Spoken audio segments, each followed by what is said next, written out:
Now to our GMA cover story. Grammy Award-winning singer Alanis Morissette opening up in a revealing People magazine interview about her ongoing battle with postpartum depression. She says she suffered from it after the birth of both of her children. And Paula is here with this cover story for us. Good morning, Paula. Good morning to all of you. Happy Friday Eve. And she says that her postpartum depression is so debilitating there are days she can barely move. But she's getting help through medicine, exercise, therapy, and writing music.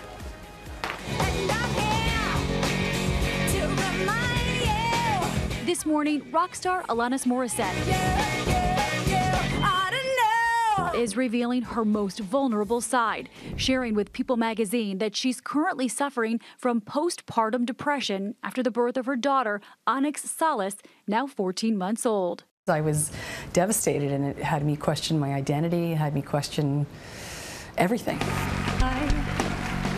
The 43-year-old performer who rose to fame in 1995 with her hit album Jagged Little Pill says the crippling effects of the disorder kicked in the moment after she gave birth. She's struggling with severe insomnia, physical pain, lethargy. She just says she'll lose track of what she's saying or doing.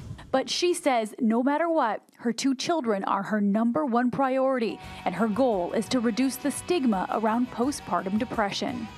It doesn't matter what sort of lifestyle you have or how much you're traveling or how much you're home or whether your kids are in school. There's no postpartum depression doesn't discriminate. It does not discriminate. You can see her full interview on the People Entertainment Weekly app. The magazine hits newsstands Friday. Now, in order to hurdle the stigma, ladies, you have to eliminate the guilt because, you just had a baby. Your body did this miraculous thing, and yet you feel guilty that you're not happy. It does affect 1 in 9 women. And just because you didn't experience it with your previous pregnancies, I didn't have it with #1 or #2, but I did experience it with #3. Just go get help and admit it to somebody that you care about. Thanks for sharing that, Paula. It means a lot. And joining us now is Dr. Jen Ashton. And just tell us a little bit more from a medical standpoint what we're talking about here. Well, there's a lot to know about postpartum depression. We're still learning about it, but it's thought to be due to a complicated combination of factors, some of them hormonal. When you deliver, your hormone levels drop, and it affects those neurotransmitters in our brain like serotonin. It's not a matter of just being stressed or overtired, though, although certainly, that can play a role. Keeping a living thing alive is a major psychological stressor. But there's a lot of factors involved. Let's talk about the timing, when it comes on, how long does it stay? I'm sure it varies. Well, first of all, postpartum depression can actually start antepartum. It can start during pregnancy, which is a new awareness on our radar now in OBGYN. But it can start any time after delivery, usually about the first 2 weeks, 3 weeks, and it can last up to about a year. To be clear, if someone has a kid in college and they say, I'm suffering from postpartum depression, it just started, that's just run-of-the-mill depression, but there can be a big overlap. How about the treatment?